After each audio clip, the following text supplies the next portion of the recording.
But I will go back to this point, and it's part of a larger issue. It's astounding to me. I think the last time I was here was a month ago, and think about how much has changed in the last month in the way we think about the world. And I have to say personally, maybe all hammers see everything as a nail. When I look at this economic collapse, I see embedded in it a realization that the kind of sprawl, and if you take the mortgages of those, if you look at where home values are falling, they're in ex-urban suburbs. Most local great urban places are not falling in value. As a matter of fact, one of our biggest projects in Denver, Stapleton, which is close in, walkable, dense, hasn't seen any devaluation in property. So on some level, what's going on here is the world is waking up to the fact that sprawl doesn't work, and therefore it's getting devalued. And it's not going to work in the long-term future in any sustainable way. It really is unsustainable.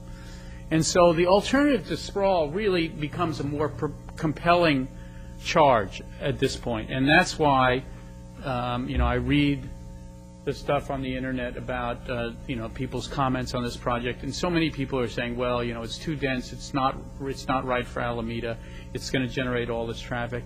If we don't take a profound shift in the way we think about development and community building at this point in history, we never will, and we will collapse under the weight of our own environmental impact.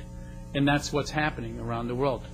And, it's so astounding to me. Here's a site that between when you guys started working on it and when we're now coming to terms with it, has a profound shift. Global warming means another 18 inches of floodplain across this site. Another 18 inches of floodplain across this site means a whole different design approach, because you can't just have buildings sprinkled, existing buildings sprinkled in and amongst new buildings. The new buildings all have to be raised another 2 feet, and the site needs to be filled. And all the sewer inverts and everything that comes off of that, and the roads and the utilities are all going to get elevated. And so I looked at the previous PUC plan, and it was very nice. You had all these historic buildings saved in and amongst the new development.